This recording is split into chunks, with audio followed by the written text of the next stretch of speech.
11절까지의 말씀 제가 읽습니다. 형제들아, 내가 당한 일이 도리어 복음 전파의 진전이 된 줄을 너희가 알기를 원하노라. 이러므로 나의 매임이 그리스도 안에서 모든 시위대 안과 그 밖의 모든 사람에게 나타났으니 형제 중 다수가 나의 매임으로 말미암아 주 안에서 신뢰함으로 겁없이 하나님의 말씀을 더욱 담대히 전하게 되었느니라. 어떤 이들은 투기와 분쟁으로, 어떤 이들은 착한 뜻으로 그리스도를 전파하나니, 이들은 내가 복음을 변증하기 위하여 세우심을 받은 줄 알고 사랑으로 하나, 그들은 나의 매임에 괴로움을 더하게 할 줄로 생각하여 순수하지 못하게 다툼으로 그리스도를 전파하느니라. 그러면 무엇이냐? 거칠애로 하나 참으로 하나 무슨 방도로 하든지 전파되는 것은 그리스도니, 이로써 나는 기뻐하고 또한 기뻐하리라. 이것이 너희의 간구와 예수 그리스도의 성령의 도우심으로 나를 구원에 이르게 할 줄을 아는 거로, 나의 간절한 기대와 소망을 따라 아무 일에든지 부끄러워하지 아니하고 지금도 전과 같이 온전히 담대하여 살든지 죽든지 내 몸에서 그리스도가 존귀하게 되려 하나니, 이는 내게 사는 것이 그리스도니 죽는 것도 유익함이라. 아멘. 지난 한 주 동안 여러분들 기도로 동참해 주셔서 우리 IT 단기 선교팀 저까지 포함해서 10사람 건강하게 은혜 가운데 잘 다녀왔습니다. 저희들이 가서 우리 섬기는 것보다 저희들이 받은 은혜가 더 큰 것 같습니다. 기도해 주셔서 감사하고, 이번 토요일에 저희들이 선교 보고가 있을 예정입니다. 지난 2주 동안 우리 빌립보서 1장 1절부터 11절의 말씀을 가지고 복음의 동역자는 어떠한 사람들인가, 또 크리스천의 코이노니아가 어떠한 것인가를 함께 나누고 있습니다. 오늘은 복음의 동역자의 삶의 모습과 자세, 또 삶의 목적이 어떠한 것인지 사도 바울의 모습을 통해서 함께 나누려고 합니다. 사도 바울도 처음에는 모든 사람들처럼 자기 중심적인 삶을 살아가는, 자기만 아는 그러한 사람이었습니다. 사도 바울이 자신의 고백처럼 태어날 때부터 유대인 중에 유대인으로, 바리새인 중에 바리새인으로 엄격한 율법에 참 그 통제를 받으면서 또 그 가운데 자랐습니다.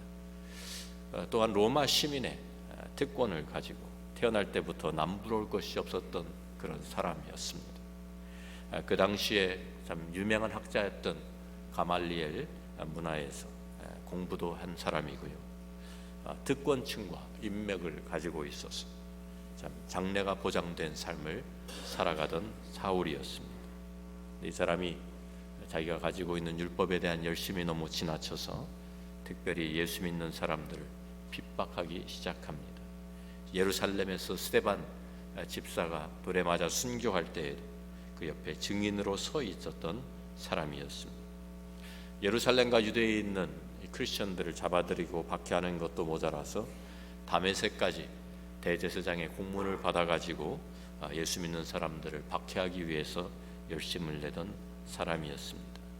근데 우리가 사도행전 9장에서 읽는 것처럼 그 가는 다메섹을 가는 길에 하늘에서 갑자기 큰 빛이 그를 향해 비추게 됩니다.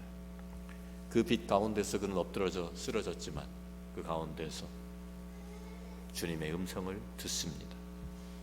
사울아 사울아, 내가 어찌하여 나를 핍박하느냐? 주여 누구십니까? 라고 물었을 때 돌아온 대답이, 나는 내가 박해하는 예수라. 그가 그동안 이단시하고 박해하던 바로 그 예수님, 부활하신 주님, 십자가의 좀 거짓 메시아로 그가 이해하고, 정말 유대인의 메시아라고 하면 저렇게 허무하게 로마 병정들의 손에 잡혀서 십자가에 태형당하지 않았을 텐데, 바로 그 예수가 부활한 주님으로 그 앞에 나타나신 것입니다. 그 강렬한 빛에 그는 더 이상 앞을 보지 못하는 사람이 되었습니다. 그리고 그때까지 그 가지고 있던 모든 생각과 사상이 완전히 뒤집어지는 이러한 도전을 받게 됩니다. 자기는 그동안 나는 나름대로 하나님을 위해서 산다고 열심을 내면서 살았는데 그때까지 도리어 하나님을 대적하면서 살았구나 라는 것을 깨닫게 되는 순간 그는 예수님을 영접하게 되고 아나니아라는 사람의 안수를 통해서 다시 눈을 뜨게 되고 이방인의 사도로 부르심을 받고 하나님의 소명을 받은 하나님의 사람이 되었습니다. 그때부터 그는 복음을 증거하기 시작하고요.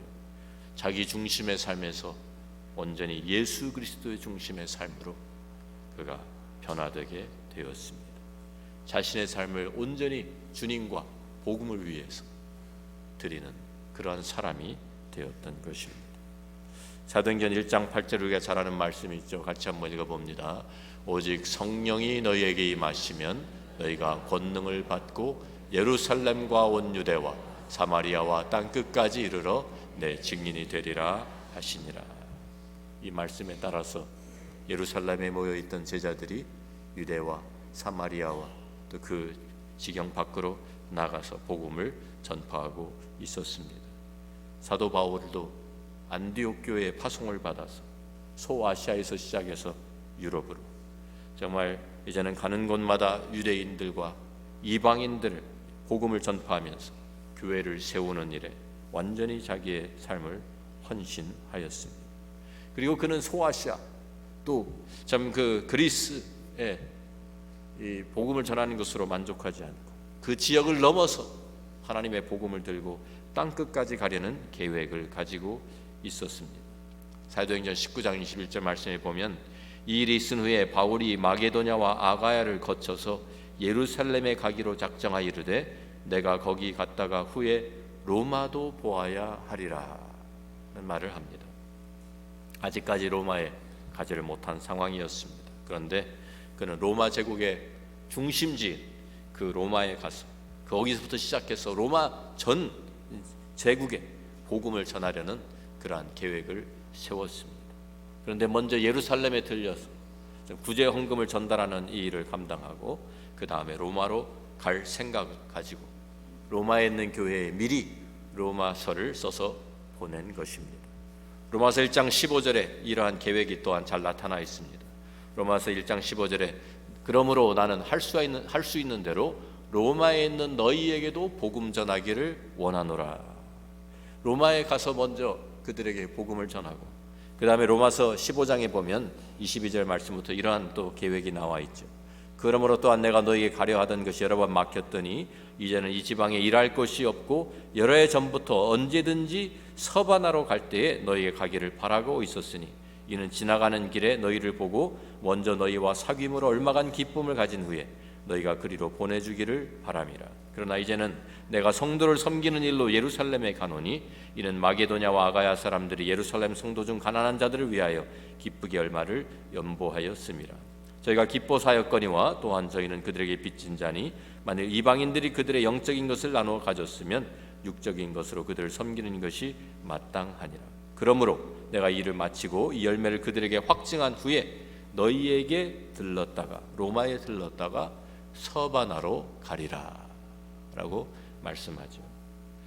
예루살렘에 가는 길에 로마서를 써서 로마 교회로 보냈지만 그 계획은 예루살렘에 가서 구제 헌금 전달한 후에는 로마에 갔다가 로마에서 복음을 전하고 로마 교회의 지원을 받아서 그 다음에는 서바나 곧 스페인입니다.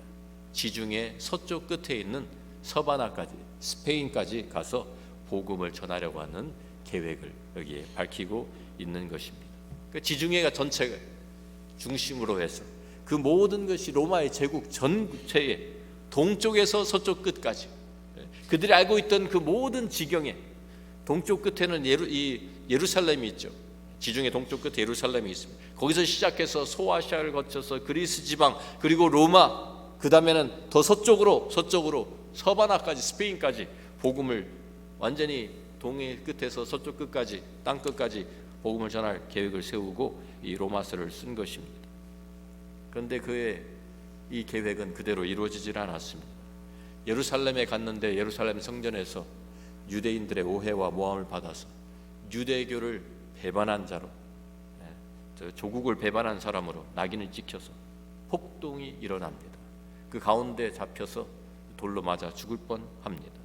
그런데 폭동이 일어나니까 그 당시에 예루살렘에 주둔하고 있던 로마 군인들이 우선 폭동을 잠재우기 위해서 이 사도 바울을 이제 살려내죠. 로마 군인들이 사도 바울은 범죄자나 아니면 살인자로 생각해서 체포를 하긴 했는데 잡고 보니까 로마 시민입니다. 그래서 로마 시민이니까 우선은 보호를 해야 되겠다. 그래서 보호를 해서 그 다음부터 조사를 시작합니다. 왜 이런 폭동이 일어났는지. 알고 보니까 예수를 믿는 것에 대한 문제잖아요. 예루살렘에서 유대인들의 폭동이 또 일어날 위험이 있으니까 가이사라로 압송을 해서 그곳에서 2년 동안 잡혀 있었습니다. 가이사라에 있는 동안에 벨릭스, 베스도 이러한 총독들에게 재판을 받고 그 앞에서 복음을 변명할 수 있게 됩니다. 아그리빠 왕 앞에서도 복음을 증거할 수 있는 기회를 되고, 그러면서 당신도 나와 같이, 내가 결박당한 것 외에는 당신도 나와 같이 되기를 원합니다 라고 담대히 복음을 증거하는 그러한 기회가 있었습니다. 근데 결국은 로마 시민의 권리인 로마 황제에게 항소를 했기 때문에 그는 다시 가이사라에서 로마로 또 압송을 당하게 되었습니다. 로마로 결국 가기는 갔는데 자기의 처음 계획대로 자유인의 신분으로 간 것이 아니라 죄수의 신분으로 쇠사슬에 묶여서 병정들에게 압송된 것입니다. 사도행전에 보면 로마로 가는 길에 광풍을 만나서 배가 파손되고 또 죽을 고비를 넘기면서 로마에 도착을 했습니다. 근데 그곳에 가서 2년 동안 또 황제의 재판을 기다리는 동안에 전처럼 사방을 다니면서 선교를 하고 교회를 세우는 일은 할 수 없는 그러한 상황이 된 것입니다. 많은 사람들이 사도 바울이 이렇게 붙잡혀 있으니 이제 복음 전파는 누가 하나, 선교행은 누가 하나 걱정을 하게 되었습니다. 이러한 상황에서 사도 바울이 오늘 빌립보서 1장 12절의 말씀으로 그들을 위로합니다. 형제들아, 내가 당한 일이 도리어 복음 전파의 진전이 된 줄을 너희가 알기를 원하노라. 상황적으로 볼 때는 복음이 퇴보한 것처럼 보입니다. 사방에 다니면서 이방인들에게 선교하고 또 교회를 세우고 복음을 선포하던 사도 바울이 감옥에 갇혀 있으니까, 그리고 거의 4년이나 지금 묶여 있으니까 다른 사람들이 보기에는 복음 전파가 중단된 것처럼 보였을 것입니다. 그런데 이러한 사람들을 향해서 사도 바울이 간증하는 것이, 내 자신은 감옥에 갇혀 있지만 도리어 이것이 복음의 진전이 된 것이다 라고 간증하고 있는 것입니다. 빌립보서 1장 13절을 계속 읽어보면, 이러므로 나의 매임이 그리스도 안에서 모든 시위대 안과 그 밖의 모든 사람에게 나타났으니, 자기가 중범죄인으로 지금 잡혀있는 것이 아니라 예수 그리스도를 전파하고 복음을 전하다가 갇히게 된 것을 자기를 지키고 있는 로마 병정들이 먼저 알게 되었다라는 것입니다. 그 당시에는 24시간 이 병정들이 교대로 죄수를 지키고 있었죠. 사도 바울은 자신을 지키고 있는, 자기와 지키기 위해 함께 있는 군병들에게 먼저 예수 그리스도를 전하고 복음을 전한 것입니다. 그래서 그들이 복음을 받아들이고 예수를 믿게 되었어요. 그리고 그 안에 시위대 안과 황제의 궁 안에 있는 모든 사람들이 이 사도 바울이 무엇을 하는 사람인지, 왜 사도 바울이 잡혀서 로마로 오게 되었는지 알게 된 것입니다. 많은 사람들이 예수를 믿게 되고, 그래서 이것이 복음의 진보라고 사도 바울이 말하고 있는 것입니다. 지금까지 사도 바울이 자유의 몸으로 복음을 전할 때에는 그 대상이 사회적으로 사실 좀 아래에 있는 하류층에 있는 사람들이었습니다. 대부분이 어렵고 가난한 사람들, 또 노예들, 이런 사람들이 그의 복음 전파의 대상이었습니다. 그런데 감옥에 갇혀서 쇠사슬에 지금 묶여 있지만 하나님께서 새로운 선교의 장을 그에게 열어 주신 것입니다. 새로운 전도의 대상들을 만나게 하신 것입니다. 잡혀 있었기 때문에 그동안의 자유로운 몸으로는 만날 수 없었던 사람들을 만나게 되었습니다. 사도 바울이 자유로운 몸이었다고 하면 어떻게 로마 총독들을 만날 수 있었겠습니까? 어떻게 대제사장과 왕 앞에서 복음을 증거할 기회를 얻을 수 있었겠습니까? 그런데 왕도 만나고 총독도 만나고 그 앞에서 복음을 담대하게 증거할 수 있는 기회를 얻게 되었던 것입니다. 결국에는 로마 황제 앞에서까지 복음을 변명할 수 있는 기회를 얻게 된 것입니다. 사도 바울이 하는 말은, 나는 비록 내 몸이 매여 있지만, 묶여 있지만 복음은 매여 있지 않다. 복음은 계속 지금도 전파되고 있고 앞으로 전진하고 있다라고 선언하는 것입니다. 빌립보서 1장 14절부터 18절 말씀을 계속 보면, 형제 중 다수가 나의 매임으로 말미암아 주 안에서 신뢰함으로 겁없이 하나님의 말씀을 더욱 담대히 전하게 되었느니라. 어떤 이들은 투기와 분쟁으로, 어떤 이들은 착한 뜻으로 그리스도를 전파하나니 이들은 내가 복음을 변증하기 위하여 세우심을 받은 줄 알고 사랑으로 하나, 그들은 나의 매임에 괴로움을 더하게 할 줄 생각하여 순수하지 못하게 다툼으로 그리스도를 전파하느니라. 그러면 무엇이냐? 거칠어로 하나 참으로 하나 무슨 방도로 하든지 전파되는 것은 그리스도니 이로써 나는 기뻐하고 또한 기뻐하리라. 사도 바울과 같이 이렇게 복음을 전하는 선교사가 감옥에 갇히게 되니까 어떤 크리스천들은 나라도 가서 복음을 전해야 되겠다라는 사람들이 생겨났다는 것입니다. 지금까지는 사도 바울 혼자 하던 일을 여러 사람들이 동참해서 복음을 전하게 되니까 이것이 바로 복음의 진전이라고 말하고 있는 것입니다. 1950년대에 짐 엘리엇이라고 하는 선교사가 헌신해서 그 동역자들이 함께 아마존 근처의 미전도 종족에게 전도하기 위해서 많은 준비를 하고 갔습니다. 그래서 결국 그 종족에게 다가갔는데 그 종족들이 만나는 그날 좀 화살로 쏘아서 다 순교당했어요.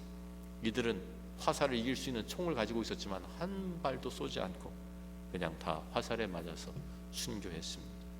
이 소식을 듣게 된 많은 사람들이 미국에서 아까운 사람들을 잃었다, 좀 앞으로 좀 큰 시험이 와서 선교에 장애물이 생기겠구나라고 좀 많은 사람들이 걱정하고 우려했는데, 도리어 짐 엘리엇의 순교 때문에 더 많은 세계의 젊은이들이 도전을 받고 선교를 위해서 헌신하면서 선교의 부흥이 일어났던 것을 우리는 역사를 통해서 알고 있습니다. 사도 바울 당시에 비슷한 일이 일어난 것입니다. 또 그 당시에 사도 바울을 반대하던 사람들도 있었습니다. 상황을 다시는 알 수 없지만 사도 바울이 묶여있는 상태에 그의 괴로움을 더하게 하기 위해서 그리스도를 전파하는 사람들이 생겨났다. 좀 사도 바울의 사도성을 의심하는 사람들도 있었을 것이고요. 사도 바울이 좀 이 하고 있는 일들이 잘못된 것이라는 것을 하기 위해서 입에서 입으로 나쁜 소문을 퍼뜨리는 그러한 일도 한 것 같습니다. 그런데 소문이 퍼지면서 그리스도를 전혀 알지 못하는, 예수의 이름을 들어보지도 못하던 사람들이 이 일 때문에 예수 그리스도를 알게 되고 이름을 듣게 되고, 그러면서 그리스도가 더 많이 매스컴을 타고 사람들에게 알려지게 되었다라는 것입니다. 그러면서 사도 바울이 하는 말은, 내가 감옥에 갇혀 있지만 이렇게 예수 그리스도가 전파되고 있으니, 어떤 사람들은 특기와 분쟁으로 하는 사람들도 있지만 결국에는 그리스도가 알려지고 전파되고 있으니 나는 그것 때문에 기뻐하고 기뻐한다라고 고백하고 있습니다. 자기 자신의 권리, 자기 자신의 그 사정과 형편을 생각하는 것이 아니라 도리어 내가 감옥에 갇혀 있기 때문에 하나님의 복음이 더 전파되고 더 많은 사람들에게 알려지고 있다는 사실에 감사하고 기뻐하고 있는 것입니다. 그래서 사도 바울은 우리가 잘 아는 이 유명한 고백을 합니다. 같이 우리가 빌립보서 1장 20절과 21절 말씀을 같이 읽어봅니다. 나의 간절한 기대와 소망을 따라 아무 일에든지 부끄러워하지 아니하고 지금도 전과 같이 온전히 담대하여 살든지 죽든지 내 몸에서 그리스도가 존귀하게 되게 하려 하나니, 이는 내게 사는 것이 그리스도니 죽는 것도 유익함이라. 살든지 죽든지 내 몸에서 그리스도가 존귀하게 되고 내게 사는 것이 그리스도니 죽는 것도 유익하다고 고백하고 있습니다. 사실 앞으로 어떻게 될지 알지 못합니다. 지금 감옥에 갇혀 있고 황제가 사형시키라고 하면 사형을 당하는 것입니다. 어떻게 앞으로 일이 진행될지 알지 못하지만 내가 죽고 사는 문제가 중요한 것이 아니라는 것입니다. 사도 바울도 예수 만나기 전까지는 자기 자신의 삶의 초점이 자기 중심, 자기였습니다. 자기가 다른 사람보다 더 뛰어난 사람이 되고 다른 사람들을 컨트롤하는 사람이 되고 그러한 다른 사람들을 움직이는 그러한 사람이 되기를 원했을 것입니다. 그러나 이제 예수 그리스도를 만나고 나니까, 예수 그리스도의 복음에 붙들리게 되니까 이제 나는 아무것도 아니고 내가 어떻게 되든지 나는 상관이 없다. 나는 감옥에서 죽어도 되지만 오직 내 안에서 그리스도만 존귀하게 된다고 하면, 내 삶을 통해서 예수 그리스도만 높아진다고 하면, 예수 그리스도만 전파된다고 하면 나는 그것 하나로 기뻐하고 만족한다고 사도 바울이 고백하고 있는 것입니다. 살든지 죽든지 내 몸에서 그리스도가 존귀하게 되려 함이니 이는 내게 사는 것이 그리스도니 죽는 것도 유익함이라. 자기의 삶의 초점을 예수 그리스도 또 복음 전파에 맞추고 살았습니다. 예수 그리스도에게 자기의 목숨을 건 것입니다. 사도행전 20장 22절부터 24절에도 사도 바울은 이렇게 고백합니다. 보라, 이제 나는 성령에 매여 예루살렘으로 가는데 거기서 무슨 일을 당할는지 알지 못하노라. 오직 성령이 각성에서 내게 증언하여 결박과 환난이 나를 기다린다 하시나 내가 달려갈 길과 주 예수께 받은 사명 곧 하나님의 은혜의 복음을 증언하는 일을 마치려 하면은 나의 생명조차도 조금도 귀한 것으로 여기지 아니하노라. 그 전까지는 자기의 생명이 가장 귀한 사람이죠. 우리 모두가 다 그렇지 않았습니다. 우리의 생명이 가장 귀합니다. 그런데 예수를 만난 후에는 자기 생명보다 더 귀한 것이 생겼습니다. 바로 예수 그리스도, 그분입니다. 예수 그리스도가 사도 바울이 살아가는 목적이 되고 이유가 되었습니다. 로마서 14장 7절 8절에 또 이렇게 고백을 합니다. 같이 읽어봅니다. 우리 중에 누구든지 자기를 위하여 사는 자가 없고 자기를 위하여 죽는 자도 없도다. 우리가 살아도 주를 위하여 살고 죽어도 주를 위하여 죽나니 그러므로 사나 죽으나 우리가 주의 것이로다. 내게 사는 것이 그리스도니 죽는 것도 유익하다는 이 사도 바울의 고백. 우리가 살아도 주를 위해서 살고 죽어도 주를 위해서 죽는다고 하는 이 신앙 고백이 오직 사도 바울의 고백뿐입니까? 그가 사도였기 때문에 이런 고백을 할 수 있는 것입니까? 주님께서는 이 똑같은 고백을 우리에게 요구하지 않으실까요? 우리도 전에는 주님을 알지 못하고 내 중심으로 내가 원하는 것을 얻기 위해서 내 계획을 세우면서 내 마음대로 살아왔는데, 우리가 이제 주님을 만난 이후에 우리가 살아가는 목적과 이유가 도대체 무엇입니까? 나는 왜 살아가고 있습니까? 나는 왜 아침마다 눈을 뜨고 일어납니까? 나는 왜 땀을 흘려서 열심히 일을 하고 있습니까? 저는 여러 가지 다른 이유로 우리가 대답을 했을 것입니다. 내가 돈을 좀 더 벌고 내가 좀 더 편안한 삶을 살기 위해서. 그때는 사는 것이 그리스도가 아니라 돈이었을 것입니다. 어떤 사람은 내가 사는 것은 인생을 좀 더 즐기기 위한 것이라고 하는 사람도 있었을 것입니다. 어떤 사람은 나는 자녀를 위해서, 자녀만 잘 된다고 하면 무엇이든지 할 수 있다고 하는 부모도 있었을 것입니다. 어떤 사람은 인기를 얻고 이름을 내기 위해서 명성을 쌓는 것이 그 삶의 목표였던 사람도 있을 것입니다. 그런데 예수를 알기 전에 이 모든 목표들, 우리가 가지고 있었던 이 모든 삶의 이유는 그것으로 끝입니다. 그 다음이 없습니다. 이는 내게 사는 것이 그리스도니 죽는 것도 유익하다는 말이 나올 수가 없습니다. 왜? 돈을 벌기 위해 사는 사람은 죽으면 그것으로 끝이에요. 땀 흘려 수고한 것이 무슨 유익이 있을까요? 전도서처럼 오직 헛되도다. 다 허무하게 끝나버리는 것입니다.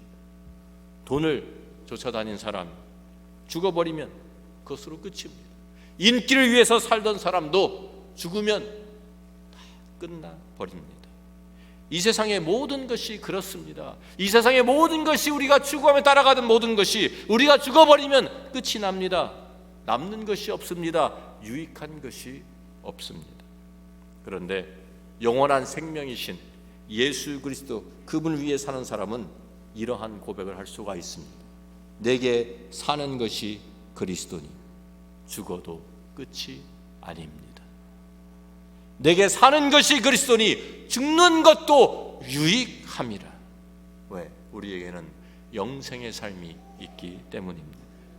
영원한 관점을 가지고 영원한 하나님의 나라를 위해서 투자한 사람은 죽는 것도 유익합니다. 이 세상에서 나의 편안함과 나의 그 안위만을 위해서 투자한 사람은 죽으면 끝이 나고 죽으면 무익합니다. 그런데 예수를 위해서 산 사람, 예수를 위해서 투자한 사람, 예수를 위해서 목숨을 건 사람은 내게 사는 것이 그리스도니 죽는 것도 유익합니다. 사도 바울이 사도이기 때문에, 특별한 사람이기 때문에 이러한 고백을 할 수 있다고 생각하십니까?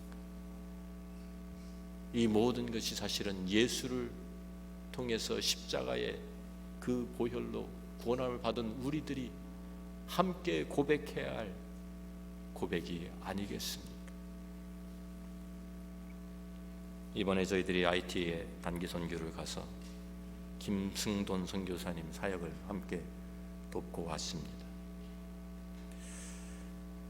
김승돈 선교사님은 원래 중국에 선교사로 나갈 계획을 가지고 있었는데 IT에 방문해서 IT에 그 시리솔레이 땅을 기증을 받아가지고 거기에 센터를 세우고 학교를 세우고 병원을 세우고 이러한 목적을 가지고 그곳에 공사를 시작한 바로 그날 IT 지진이 일어났다고 합니다. IT 지진이 일어나면서 그것만 마치고 자기는 중국 선교사로 나가려고 했던 계획을 다 포기하고 하나님께서 나를 IT로 부르시는구나. 그래서 그때부터 지금까지 한결같이 헌신하고 있는 분입니다. 여러분, 시리솔레이 가보지 않으면 상상할 수가 없는 곳입니다. IT 자체가 엄청나게 못 삽니다. 그런데 그 중에서도 가장 어렵게 사는 사람들이 이 시리솔레이라는 곳에, 이런 곳에 사는 그 사람들입니다. 얼마나 열악한지 그냥 쓰레기 더미 위에서 사람들이 살고 있다고 생각하시면 됩니다. 쓰레기 치우는 이런 법이 없으니까 IT의 섬나라잖아요. 사방이 80%가 산악으로 되어 있어요. 시리솔레이가 그 항구에 있는데 모든 쓰레기가 산에서부터 비가 오면은요 다 쓸고 와가지고 결국 바다로 들어가잖아요. 그 시리솔레이로 다 밀려오는 거예요. 모든 쓰레기 더미가. 쓰레기 더미 얼마나 많이 밀려오는지 길이 다 막힐 정도의 산더미가, 쓰레기 산더미. 차가 지나가려면 그 쓰레기를 치워야지만 차가 지나가요. 그리고 그것이 그냥 그 하천에 꽉 차가지고 물이 다 썩어버렸습니다. 악취가 나고 그곳에, 그런데 돼지가 거기에서 먹고 그곳에서 음식을 찾아서 먹고 사람들의 아이들이 거기에서 그 주위에서 살아가고 있어요. 쓰레기를 어떻게 치울 수 없으니까 쓰레기를 계속 태웁니다. 그 쓰레기 태우는 냄새, 그 가운데서 그들이 살아가고 있습니다. 그뿐만 아니라 거기 갱단들이 거기에 서로 좀 세력 다툼을 하면서 항상 총격전이 일어나고 있습니다. 우리가 첫날 밤에도 총소리가 나고요. 심하게는 막 기관단총까지 동원해가지고 서로 전쟁하는 곳입니다.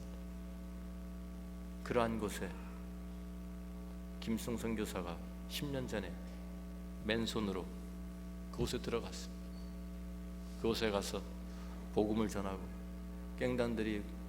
권총을 갖다 가슴에 대면서 계속 위협하고 그러는데도 굴하지 않고 복음을 전하고 사랑을 전하고 그들과 함께 지금까지 살아가고 있습니다. 그곳에 교회를 세우고 학교를 세우고 병원을 세우고 음악학교를 세우고 간호대학을 세우고 고아원을 돕고 섬기고 아이들에게 태권도 합기도 가르치고 말씀 묵상을 가르치고 청소년 센터를 새롭게 지금 또 시작하면서 새벽 5시만 되면 우리들이 다 우리 선교팀들도 새벽 4시 반에 다 기상을 해가지고 5시에 그 현지인들과 함께 새벽 5시에 깜깜한 밤에 확성기를 통해 가지고 온 시리 솔레이 전체에 찬양과 말씀이 선포합니다. 매일 아침마다 새벽 5시 어김없이 찬양과 기도로 시작하고 말씀을 나누면서 목숨 걸고 복음 전하고 있습니다. 얼마나 험악한 곳인지 지난 우리가 가기 2주 전까지도 총격전 때문에 학교 문을 한 2달 동안 닫고 있었대요. 사람들이 다닐 수가 없었어. 병원도 닫고. 그러한 곳에서 새벽 5시 매일 아침마다 성도들이 한 200명 가까이 모여가지고 같이 찬양하고 같이 부르짖으면서 기도하고 있습니다. 그러면서 그들이 찬양하는 내용이 뭔지 아세요? 주님 감사합니다. 감사합니다. 주님 사랑합니다. 우리가 볼 때에는요, 정말 어떻게 이런 곳에서 사람들이 살아갈 수 있을까 하는 그런 곳인데, 그곳에 살아가는 사람들이, 그리고 그 사람들이 다 10년 전에 지진으로 자기 가족들을 잃어버린 그 사람들이, 그 아픔과 슬픔을 가지고 사는 사람들이 주님 앞에 모여서 주님 사랑합니다, 주님 감사합니다, 매일 아침마다 고백하면서 주님을 찬양하고 있습니다.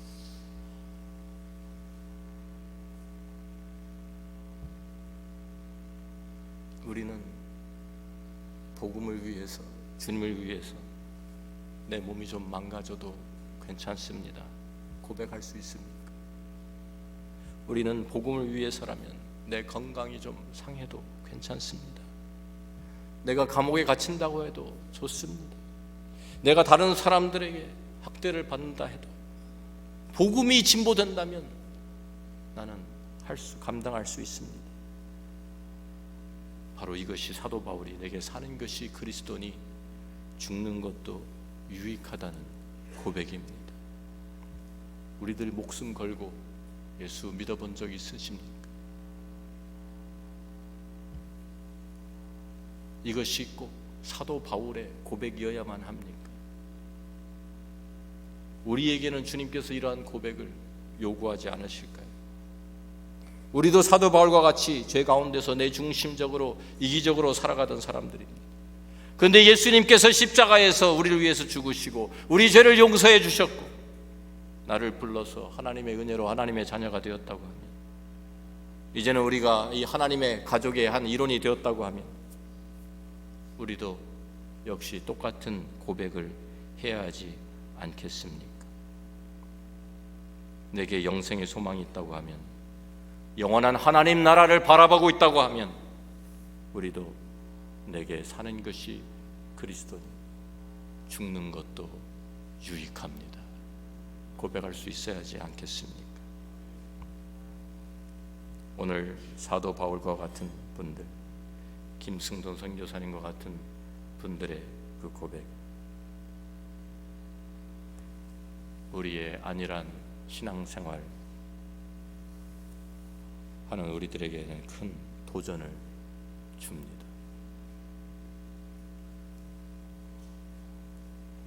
우리는 너무 편하게 예수 믿고 있습니다. 오늘 아침에도 돌아와서 그곳 생각을 하니까 너무 주님 앞에 죄송해서 눈물이 납니다. 너무 편하게 예수 믿고 있었어요. 너무 사치하게 사는 것 같아서 주님 앞에 죄송할 따름입니다.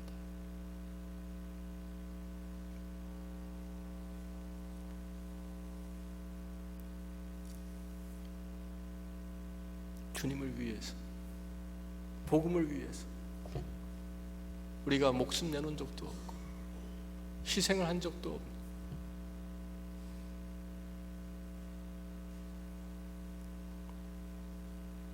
나는 지금 무엇을 위해 살아가고 있습니까?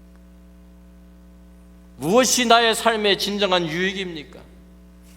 복음이 아니라고 하면, 그리스도가 아니라고 하면 다 죽으면서 끝나버리는 허무한 것이 되고 말 것입니다. 내 평생을 바친 일이 허무한 것으로 끝난다고 하면 너무 기가 막힌 일이 아닙니까? 사도 바울과 같이 우리의 마음에서 이 고백, 내게 사는 것이 그리스도니 죽는 것도 유익함이라, 이 고백이 저와 여러분의 고백이 되면 좋겠습니다. 살든지 죽든지 그것이 중요한 것이 아니라 내 삶에서, 내 안에서 그리스도가 존귀하게 되는 것, 그것을 위해서 살아가는 저와 여러분이 될 수 있기를 주의 이름으로 축원합니다. 함께 기도합니다.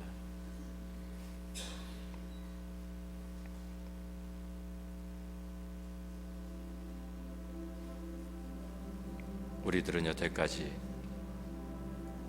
내 자신을 위해서 살아왔습니다. 그런데 우리가 진정으로 예수 그리스도를 만났다고 하면, 십자가의 복음으로 우리가 변화되었다고 하면, 우리가 용서함을 받고 하나님의 자녀가 되었다고 하면, 이제 우리가 아직도 편안한 삶을 추구하면서 살아야 되겠습니까? 우리가 그냥 다 결국에는 죽으면서 끝나버릴 인기와 명성을 위해 살아야 되겠습니까? 우리가 그냥 다 지나가고 말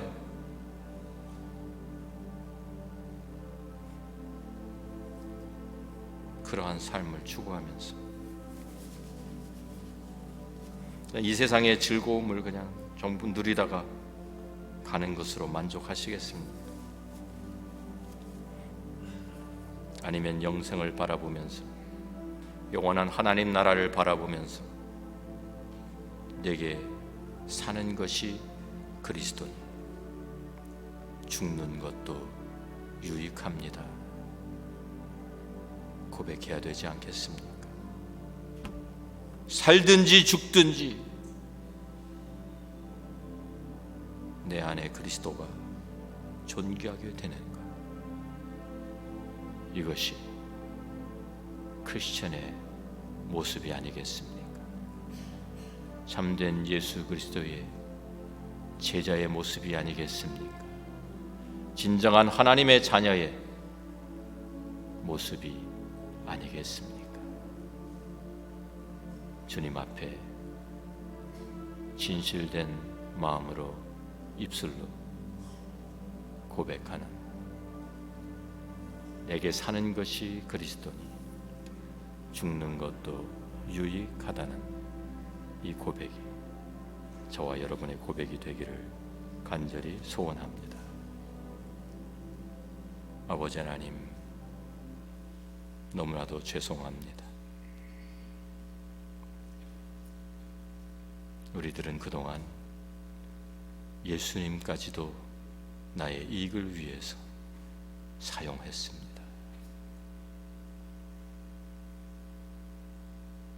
예수님을 위해 산 것이 아니라 나의 명예를 위해서, 나의 자존심을 위해서, 나의 편안함을 위해서 예수님을 이용했던 그런 사람들이었습니다.